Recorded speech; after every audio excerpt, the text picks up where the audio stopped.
ये आप क्या कह रहे हैं? ये कैसे हुआ? हमारी बच्ची खो गई। पता नहीं कौन उसे ले गए। मैंने आसपास हर जगह ढूंढने की कोशिश की, लेकिन उसका कहीं पता नहीं चला बेटा।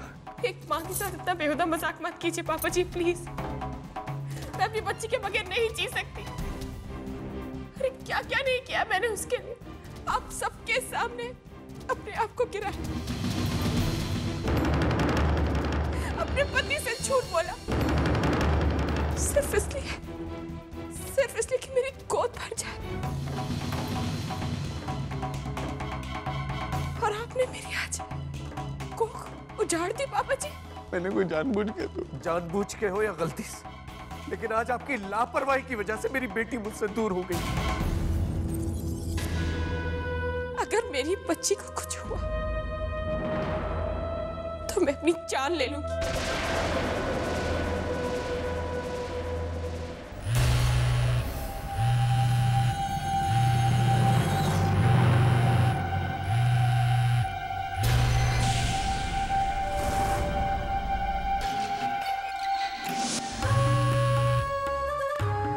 हेलो, तुमने काम बहुत अच्छी तरह से किया, वेरी गुड।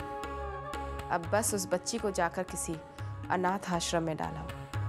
और सुनो, इस बात की किसी को कानों कान खबर नहीं लगनी चाहिए।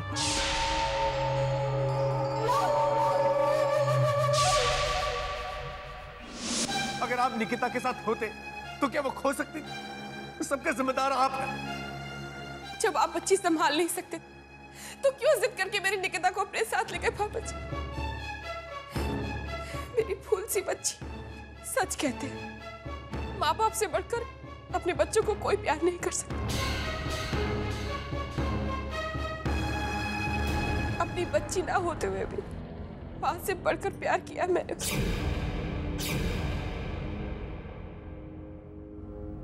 उसे मैंने जन्म नहीं दिया तो क्या हुआ? उसने मुझे माँ बनने का सुख तो दिया। चलो समर, बहुत देर हो रही है, पुलिस कंप्लेंट करानी है। चलिए। एक मिनट समर, रुको। समर, ये निकिता की माँ नहीं है? इसने इसे अपनी कोख से पैदा नहीं किया? मैंने जो कहा सही कहा मम्मी जी। ये बात आपसे छुपा कर रखी क्योंकि हमें लगा कि आपको दुख होगा। निकिता मेरी बेटी नहीं है।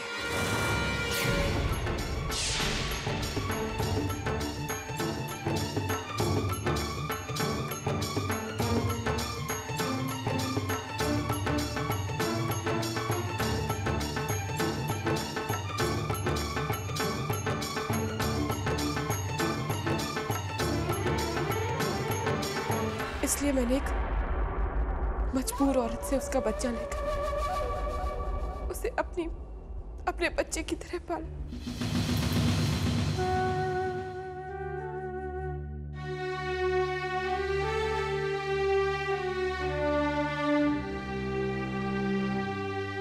सुना आपने?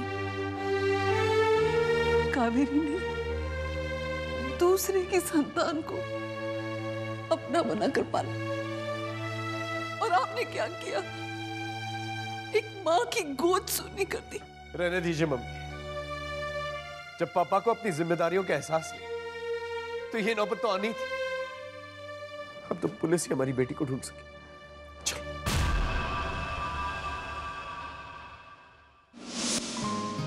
हे गर्लफ्रेंड, अरे लेटे रहो, लेटे रहो, लेटे रहो। अब कैसा है ब्लड प्रेशर आपका? मेरा चेहरा देखकर तुम्हें क्या लगता है? चाहे मेरी तबीयत कितनी भी खराब हो, तुम आ जाते हो ना, सब ठीक हो जाता है।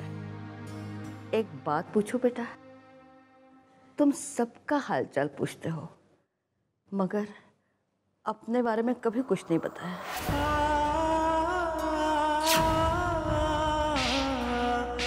ईश्वर के बाद अगर किसी पर भरोसा था नहीं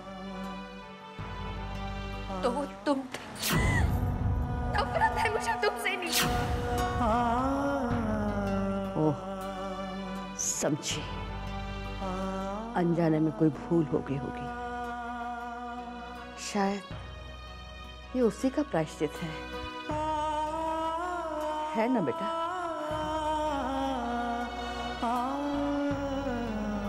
आप आराम कीजिए, मैं चलता हूँ।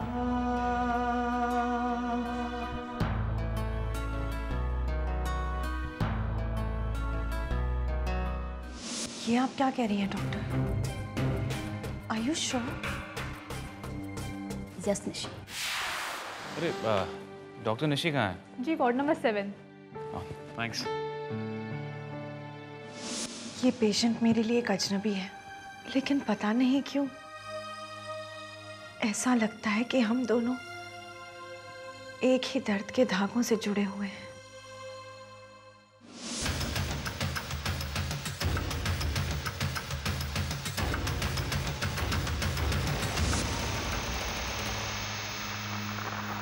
निशी, क्या हुआ? सब ठीक तो है ना? मेरी तकलीफ तुमसे ज्यादा अलग नहीं है। फर्क है तो सिर्फ इतना कि मैं अपने अतीत में वापस जाकर उसे संवार नहीं सकती, और तुम इतनी लाचार हो कि तुम्हारा आज भी तुम्हारे बस में नहीं है।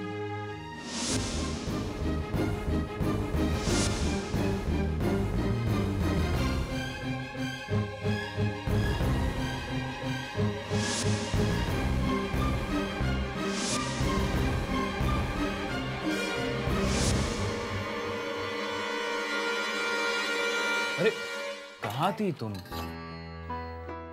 क्या हुआ? कोई टेंशन वाली बात है भी और नहीं भी। मतलब? ये जो नई पेशेंट आई है ना, उसकी बहुत फिक्र है मुझे, और वो अब तक बेहोश है। क्या मैं उसे देख सकता हूँ? नहीं नीरव, अभी नहीं। गायनेकोलॉजिस्ट उसका चेकअप कर रही है। She is pregnant. ये पता है, एक मिरेकल से कम नहीं है। इस हालत में माँ और बच्चा दोनों जिंदा हैं। तो बस फिक्र करने की क्या बात है? और जिसके पास तुम्हारे जैसी डॉक्टर है, इतनी काबिल, उसे तो ठीक होना ही होना है। Now come on, cheer up. Let's go. चले?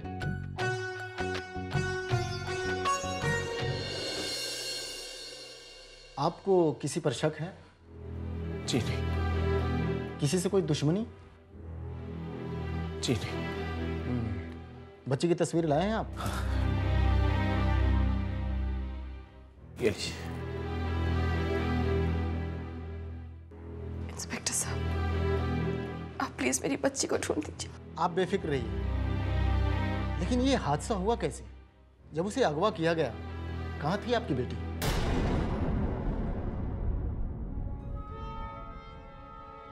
जी आप ये बात तो उनसे पूछिए जिनकी वजह से हादसा हुआ है।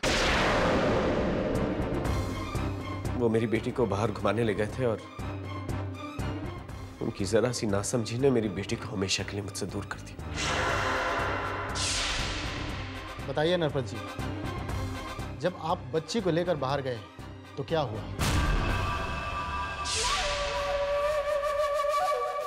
अरे तुम ये कैंटीन का खाना क्यों खा रहे हो? मैं तुम्हारे लिए घर से खाना लाई हूँ ना, ये खाओ। अरे नहीं रहने दो, तुम्हारा खाना खा के मरना नहीं है मुझे। क्या मतलब? अरे डॉक्टर हो, अपने पेशेंट को जो खाना खिलाते हो वैसा ही होगा, रूखा सूखा परहेजी खाना। रखो तुम अपने पास। अब तो ये पूरा डब्बा तुम अकेले ही खाओगे। लो खाओ। अरे चलो जल्दी खाओ। हाँ, तुमसे बहस कौन कर सकता है? ये क्या बच्चों की तरह थोड़ा थोड़ा खा रहे हो? ठीक से खाना खाओ ना। इतनी मेहनत करते हो, दूसरों के बारे में इतना सोचते हो, कभी कभी खुद के बारे में भी सोच लिया करो। चलो खाओ, ये लो। और अरे अरे अरे क्या कर रही हो निशी? तुम्हें पता है दुनिया में लोग भूख के मारे मरते हैं, और तुम तो मुझे खाना खिला खिला के मार डालोगी। और वैसे भी मैं तुम्हारे आउट हाउस में रहता हूँ, कुछ हो गया तो कुछ पता भी नहीं चलेगा। एक बात पूछो नीरव, तुम वहाँ अकेले क्यों रहते हो? तुम हमारे साथ भी तो रह सकते हो ना। अकेलापन क्यों अच्छा लगता है तुम्हें? पसंद या नापसंद का सवाल नहीं है निशी। एक अरसा हो गया अकेलेपन से दोस्ती करके, अब तो आदत हो गई है। एंड बाय द वे, मेरे अकेलेपन की बात कर रही हो तुम, अपने बारे में क्या ख्याल है? अगर तुम्हें अकेलेपन से इतना ही प्रॉब्लम है तो तुमने शादी क्यों नहीं की?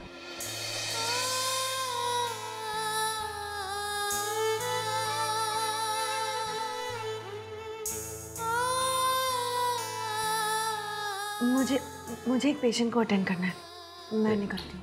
ये क्या कर रही हो निशी? खाना खा के जाओ। नहीं, मुझे देर हो निशी बैठो।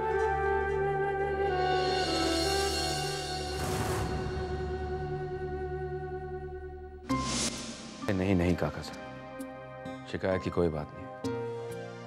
मैं समझ सकता हूँ कि आपकी तबीयत खराब है और आप नहीं आ सकते। आपका प्यार है ना, आशीर्वाद है, हमारे सर पर आपका हाथ है, बस यही हमारे दर्द को कम कर देता है।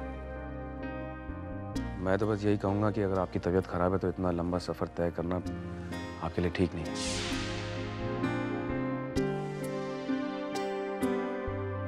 जी काका साहब, जैसे आप ठीक समझें।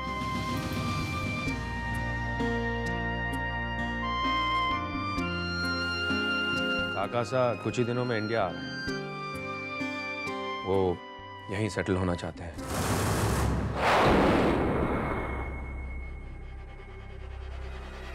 उनका मानना है कि उम्र के इस पड़ाव में वो परिवार के पास रहना चाहते हैं, उनके करीब रहना चाहते हैं। ये तो बहुत अच्छी बात है ब्रिजेश। इस समय इस घर को किसी बड़े की छत्र छाया मिल जाएगी।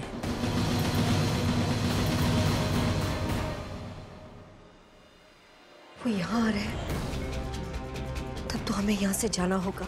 काकी साहब, आप क्यों जाएंगे?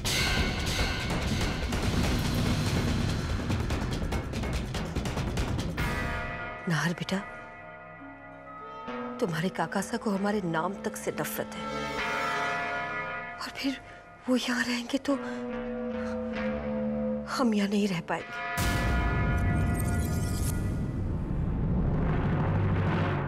काकी साहब, काका साहब और आपके बीच में जो कुछ भी हुआ है वो पुरानी बात थी।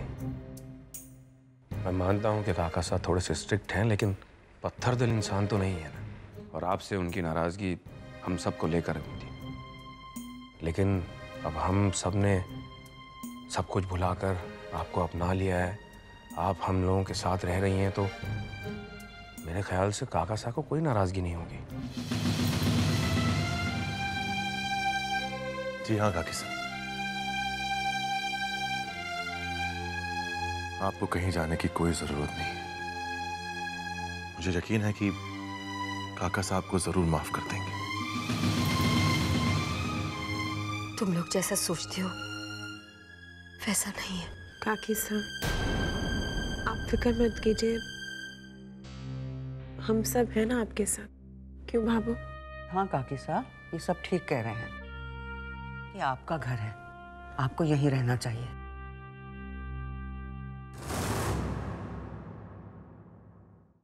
हौसला रखिए समर, हमारी बच्ची हमारे पास लौट आएंगी।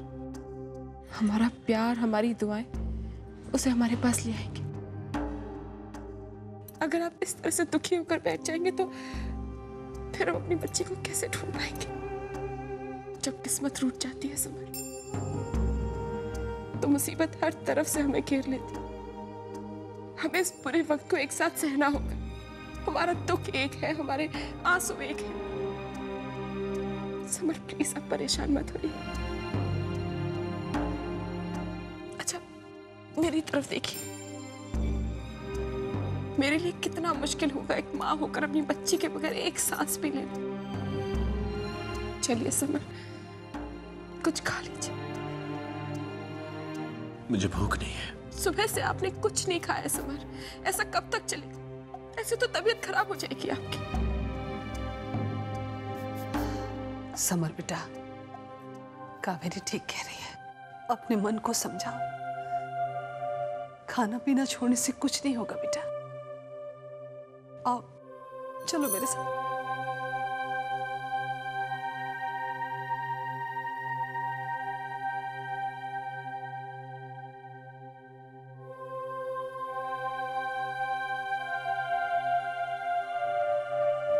तुम कब खाओगी? नहीं समर, मैंने मन्नत मांगी है, पूजा करके खाऊंगी। खा ले बेटा।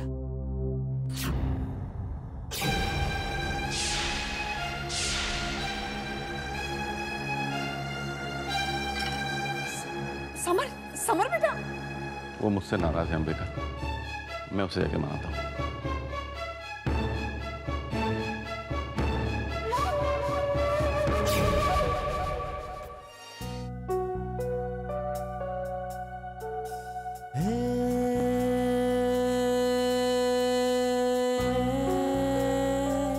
मैं भी एक बाप हूं बेटा, अपने बच्चों को सीने से लगा कर पाला है मैंने, और कोई भी माँ बाप किसी बच्चे का बुरा नहीं सोच सकते। फिर तुम तो मेरे बेटे हो, तुम्हारे बच्चे के प्रति गैर जिम्मेदार कैसे हो सकता हूं मैं? फिर भी निकिता मेरे कारण गायब हुई, तुम्हें और कावेरी को दुख पहुंचा, इसके लिए मैं तुमसे माफी मांगता हूं बेटा। चंद महीनों का साथ सही, लेकिन इस दुनिया में मैं सबसे ज्यादा अपनी बेटी से प्यार करता हूँ। वो एक पल के लिए मेरी आंखों से ओझल हो जाती है तो मैं बेचैन हो उठता हूँ। और पापा, आप उसे मेरी जिंदगी से इतनी दूर ले गए कि वो शायद ही कभी मुझे मिल पाए। ये अशुभ बातें क्यों? मेरी जिंदगी में ये मनहूस घड़ी आपकी वजह से आई। अब क्या शुभ और क्या शुभ, मेरी उम्मीदें, मेरी खुशियां, मेरे सपने, सब कुछ जलाकर राख कर दिया। अब आप ये भी बता दीजिए कि एक बाप अपनी बेटी का दुख कैसे समझे?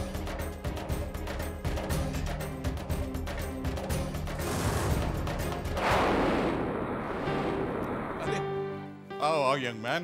Good evening sir. Welcome. Good evening ma'am. Hello बेटे। आओ बेटा, प्लीज सिट डाउन।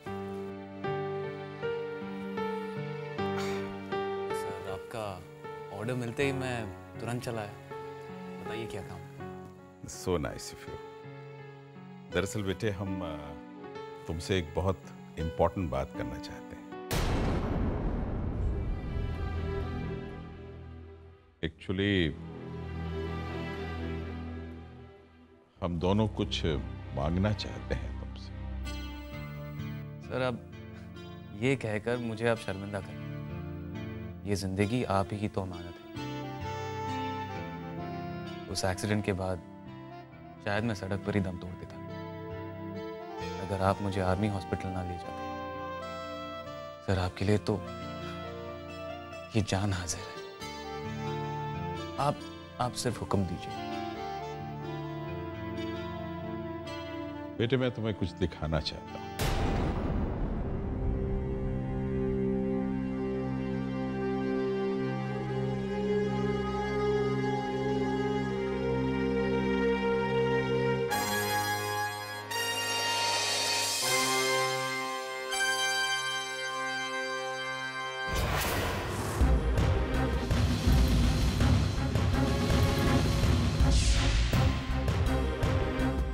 कौन है ये सर? कैप्टन चंदर शर्मा, हमारा बेटा। पर अब चंदर इस दुनिया में नहीं रहा, हमें छोड़कर चला गया वो। शहीद कभी मरते नहीं Shah. I am sorry sir. नहीं बेटे, अफसोस जताने की जरूरत नहीं है। हमें फख्र है कि हम एक शहीद के माता पिता हैं। अफसोस है तो सिर्फ इस बात का कि मेरे बेटे की शहादत ने एक हंसती मुस्कुराती जिंदगी को सूना कर दिया, और अब तुम ही उसे बचा सकते हो। सर मैं कुछ समझा नहीं, आप किसकी बात कर रहे हैं? निशी को तो तुम जानते ही हो। जी सर, आपकी बेटी, मगर ये सवाल मैं कुछ समझा नहीं। वो हमारी बेटी नहीं, हमारी बहू हो।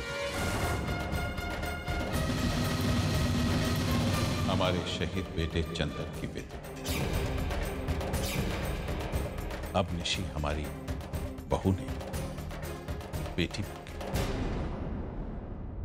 कब से उसे मनाने की कोशिश कर रहे हैं कि वो दोबारा शादी कर ले, अपना घर बसाए, लेकिन वो इस घर को, हम दोनों को छोड़कर जाना ही नहीं चाहती। हम दोनों निशी को उसकी खोई हुई खुशियां लौटाना चाहते हैं। एक तुम ही हो जिसे देखकर उसके चेहरे की उदासी गायब हो जाती है। मैं तुमसे अपनी निशी की नई जिंदगी मांगता हूं। क्या तुम हमारी बेटी से शादी करोगे?